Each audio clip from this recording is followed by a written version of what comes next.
Welcome to the Apple a Day podcast. My name is Michelle Apples. If you don't know me, I am the founder of the Christian Singles Hub, a space where Christian singles can be equipped with the resources they need to grow towards greatness, put their faith in action, and to date with purpose. Healthy relationships only come from healthy individuals. So join me every Wednesday as we interview some incredible guests and give you all the wisdom you need to steward your singleness better. We hope you enjoy the show, and don't forget to check out our website at thechristiansingleshub.com. Welcome back to another episode of an Apple a Day podcast. I'm Michelle Apples, your host. And if you don't know who I am, I'm the founder of the Christian Singles Hub, which is a business that I created back in 2020 to really create more spaces for Christian singles, whether that's events, whether that's retreats, whether that's online events. We do so much here at the Christian Singles Hub to just create more spaces, more community for Christian singles, and also equip singles along the way. So I know today is Valentine's Day, so we're going to talk all about Valentine's Day. But before we do, I want to tell you about a few things that are going on at the Christian Singles Hub. So if you didn't know, if you maybe this is your first time listening, my husband and I actually just got married in September. My husband and I are on a full US tour. This is something that God spoke to us about in April of this past year. And so we just started preparing for what that looked like before we were even married, knowing that God was calling us to go on mission and to create gatherings and spaces for Christian singles. And so we're going across the whole US right now. So if you're in the US, we want to meet you. And if you're not in the US, we have so much more in store for you as well. So make sure you check out the website at thechristiansingleshub.com. We have a couple retreats coming up. We have one in Florida coming up. Registration actually closes, I think it's tomorrow. We also have summer camp in Lake Tahoe this year. It's going to be amazing. And we have a fall retreat so far planned in Michigan. Or near Michigan. And so we are so excited about all the things that are coming up for Christian singles. So I want to talk about Valentine's Day because I know so many of you are probably dreading this day. You're probably dreading because when you're single and you feel like you have no prospects on the horizon, it can often feel like everyone else has made it but you. And I'm here to tell you you're wrong, that marriage is not the key to success. We weren't put on this earth to just get married and die. As someone who's been married for a couple months, like a marriage truly is a blessing for sure, but also didn't really change who I was or what I was called to do or the purpose and plans God had for me. It just allowed me to do that now with another person beside me. So I want to talk about a little bit about the realities of Valentine's Day. Valentine's Day is a very hallmark holiday. You're going to go into stores and you're going to see all the treats and goodies and pink and red and hearts and love and all the things. But truly, it's just a one-day celebration, and you can celebrate the love for yourself. You can celebrate your love for God on this day, and you don't have to make it about a spouse or having someone or not having someone in your life. So I'm here to remind you, you have a choice of your thoughts. You can make a conscious choice to think and feel differently about Valentine's Day this year. I think so often we can dwell in it, but we actually have a choice. I actually didn't mind Valentine's Day when I was single. It was just a day where I got to show my friends love, show myself love, show my love for God and what He's doing. And so Romans 12:12 says to do not be conformed to the ways of this world, but be transformed by the renewal of your mind, that by testing you may discern what the will of God, what is good and acceptable and perfect. And I'm just here to remind you that Valentine's Day is not a holiday from God. God didn't like create Valentine's Day to celebrate love. Like God is love, and so you can celebrate that every day. But I want to give you a couple tips just to reframe your Valentine's Day this year. I think it's so important that we lean into what we feel what you need to feel, but also don't let it overpower your entire life. I think that often you see Valentine's Day as this everyone's in love and everyone's so happy and there's so much joy, but that's really not the reality. I mean, if you look at the divorce rate these days, you'll see that that is not the reality of most people's situation. They're not lovey-dovey and joyful and everything's fun and dandy, and truly I think it's so much better to wait on the timing of God. And as someone who I got married when I was 34, so waiting on the timing of God was so good, and so true, and so right.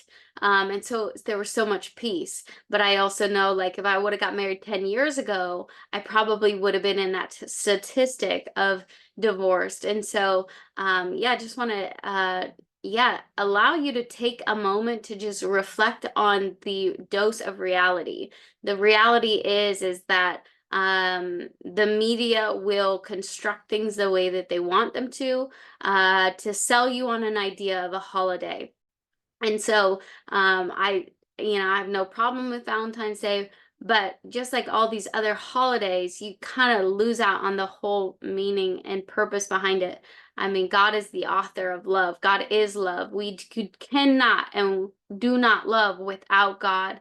And so, yeah, I just want to remind you to take a moment to just reflect on the reality of what marriage is. I mean, I just did an episode last week, the realities of marriage, and I would encourage you to go back and listen to that and see, because I think people have this idea based on what Hallmark movies tell you or this holiday tells you of what marriage is going to be like. But the reality is that marriage is work and marriage is hard, which is probably why the divorce rate is so high, is because it's not as easy as we have made it out to look like.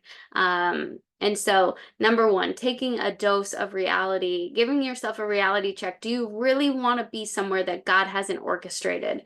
Because that is the worst place you can be in life, is to be somewhere that God has not orchestrated for you. So that's number one.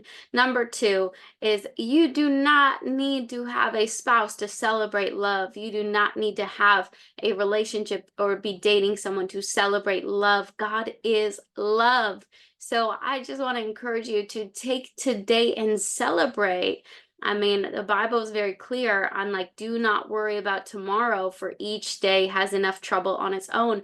Take time to just acknowledge today, to celebrate today. Today is a gift.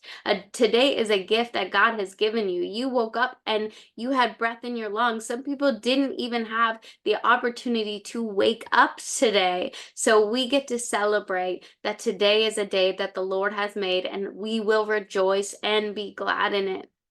And so, yeah, I would encourage you. What can you do to celebrate God tonight, or today? What could you do to celebrate other people that also may be single? Maybe you have single friends. Or what can you do to celebrate yourself tonight? And so, yeah, take time to just celebrate that God is love. And so, therefore, if we know God is love, then we have the ability to love our neighbor and to love ourselves. And so, it's just so important that we show love regardless of a one-day event, but also that we can know the real truth about love. And we do know the real truth about love, and we don't need a holiday to tell us what love is or what the definition of love is, because we as Christians know that God is the definition of love. Um, yeah, another one is to show yourself some love. I think it's important, just as I said in the last one, to not only, the Bible is clear that, you love God first and foremost, and then you love your neighbor as yourself. What does that mean? That means we have to love God, but we have to love ourselves, because we cannot love our neighbor without loving ourselves. And I think that is so crucial that we forget about. We can only pour out love, as much love as we have poured into ourselves. And so, making sure you take time to really celebrate you, celebrate how far you've come, celebrate your journey, celebrate yeah, just who you are, who God has made you to be. You are made in the image of God. Just think about that for a second. You are made and created in the image of God. So you can celebrate that tonight, or today, as we do Valentine's Day. You can show love to yourself. What does that look like? Maybe it's doing something for yourself that makes you feel good. Maybe it's treating yourself to a solo date, or maybe that's watching a movie you wanted to watch for some time and haven't made time for, or ordering yourself takeout, or doing something that just shows your self-love. Another way is this, like, taking care of our bodies. I think it's so important. Not only does it boost our endorphins, but the Bible is so clear to be prepared in and out of season. And so, what does that look like? That also means physical preparedness, taking care of ourselves. When we take care of ourselves, we feel so much better about ourselves. Trust me, as someone who's been dealing with a back injury for 2 years and not being able to fully take care of myself, I have realized how crucial and important that is, and how much I miss it when I'm not able to do the things I've wanted to be able to do to really take care of my body by being physically active. And so, making sure that you're taking care of your body, because we only have one of them. We only have one of them, and that's what's going to fuel you in doing the things that God has called you to. And not only that, it's gonna make you feel good. I mean, if you've ever had the runner's high, man, I hated running for a very long time. And I actually got into it during COVID because all the gyms are closed, and I do not like working out at home in front of a TV or doing these TV workouts. I feel like a goof, so I just don't like it. So one of the ways I was like, I'm gonna learn to love to run, and I loved running. All of a sudden, I was doing 10K runs on a Thursday morning, and I was like, who am I? I've never been this person.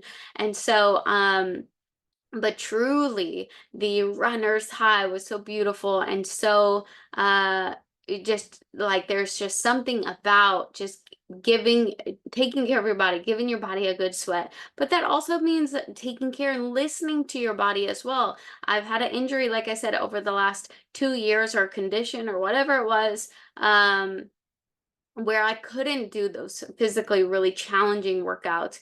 But you know what? I could do what I could do. So whether that means going for a walk, whether that means doing something gentle for my body, to show it love, then that's what you need to do. And so listen to your body. But yeah, I think it's important that we prepare ourselves um, in and out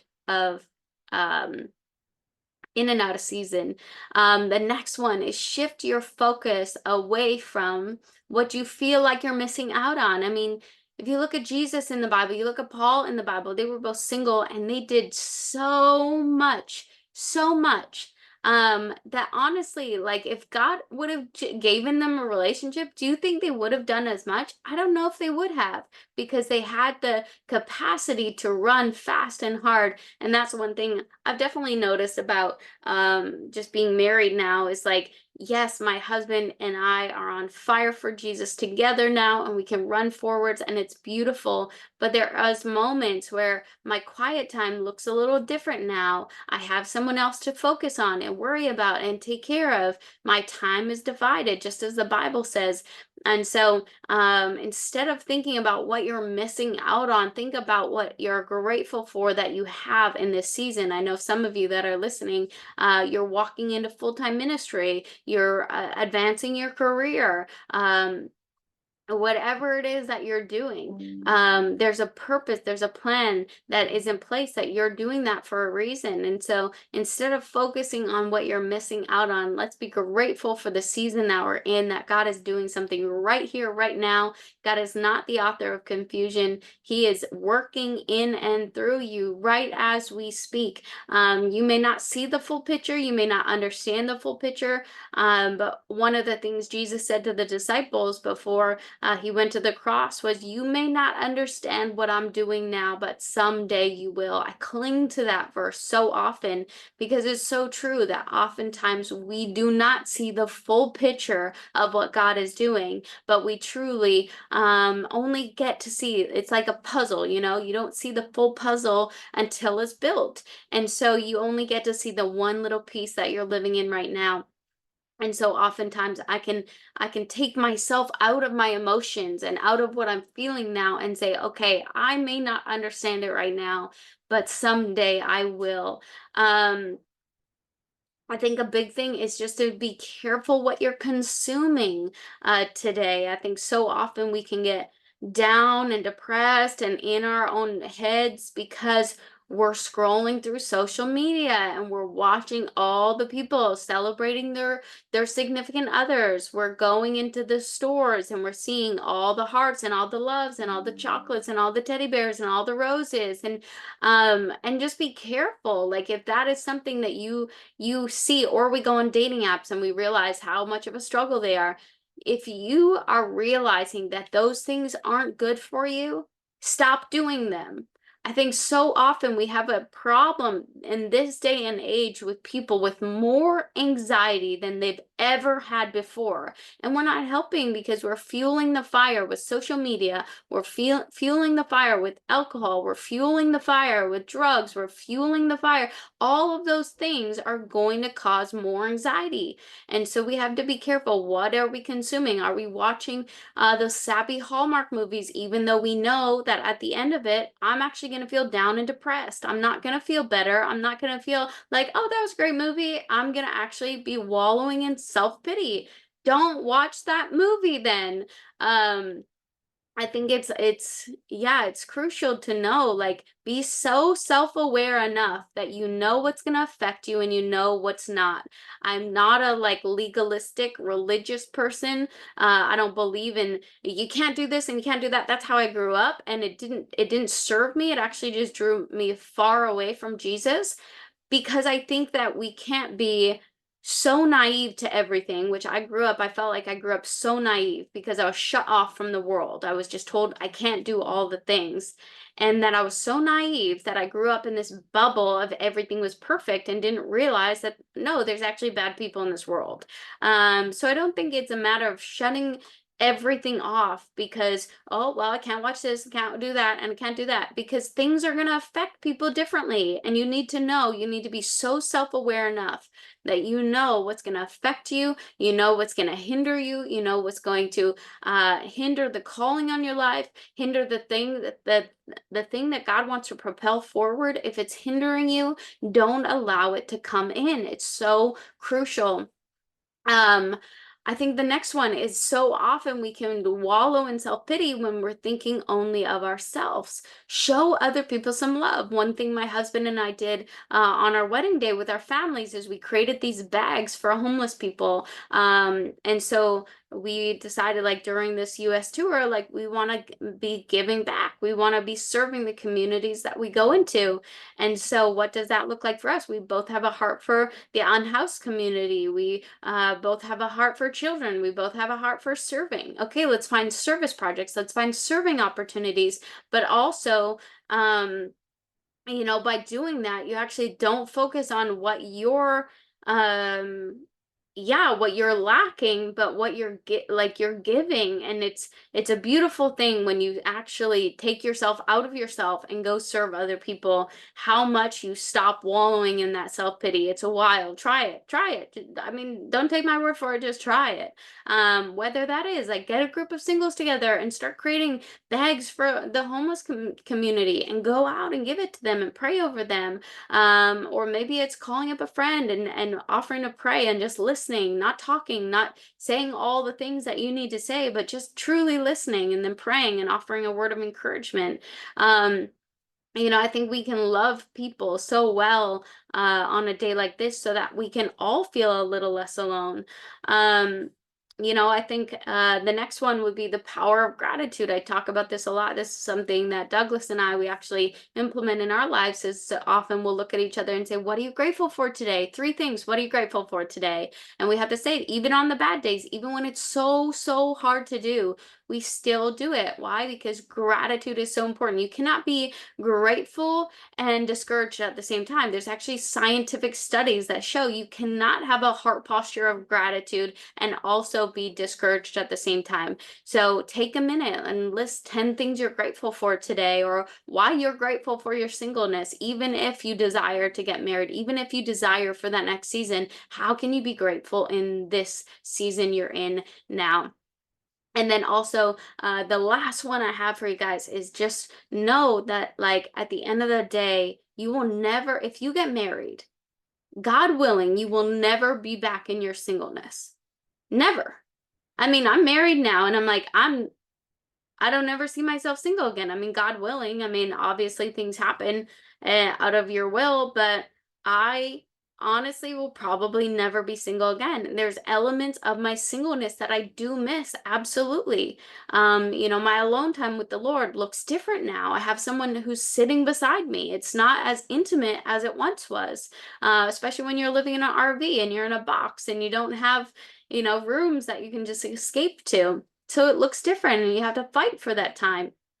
We're living in an RV and in a box again. It's like we're on the road full time. I can't just call up my girlfriends and go hang out. That looks different in this season. And so there's definitely things, and the more I talk to people that I knew when they were single and they walk into the marriage, that's the number one thing I hear from people who are newly married is like, I wish I didn't just rush over my singleness and try to like get into this preferred season, because there's elements that I know I'll never get back, and I didn't even take advantage of them while I had them. And so just know, like, things can happen so quickly. I mean, I met my husband literally just over a year ago. And it's wild. In a year, we were engaged, dated, engaged, married. Now we're living in an RV full time, going across the country, and like it's beautiful. And I loved every moment of it because God was so present in the midst of it.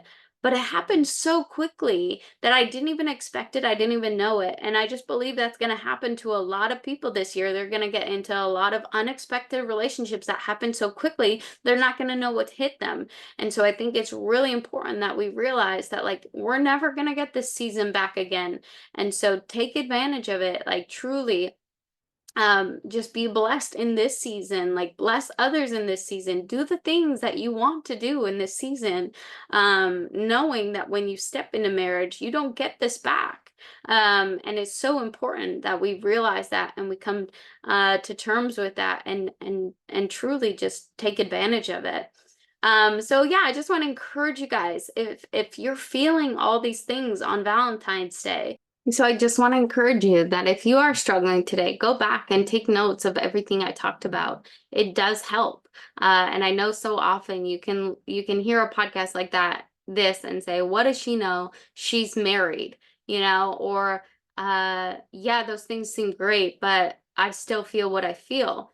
And it's true. I mean, you need to honor those emotions of like, you may be expected to be in a different season by now. You may be expected, but God is not a God that he shall lie. Like, he is faithful to what he has promised, and he's the same yesterday, he's the same today, and he's the same forever. So you can rely on that. You can hold to that. Is like God doesn't make mistakes. If you're single right now, there's a reason you're single right now. Like, God does not make mistakes. Is he's doing something in and through you. It's not a bad thing.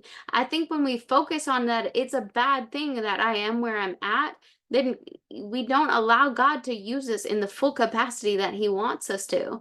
And um and I know because God used me in such a full capacity when I was single, I wasn't even focused on getting married because I was so focused on seeking first the kingdom, his righteousness, and knowing that if that was my portion and that was what I was supposed to get, that was an inheritance for me, that I would receive that because I was seeking him fully, and just staring at him and where we were going, and knowing that if someone came along that complemented that would propel me more into the things he's called me to, then I would know. And that's exactly what would happen. And that's exactly what happened.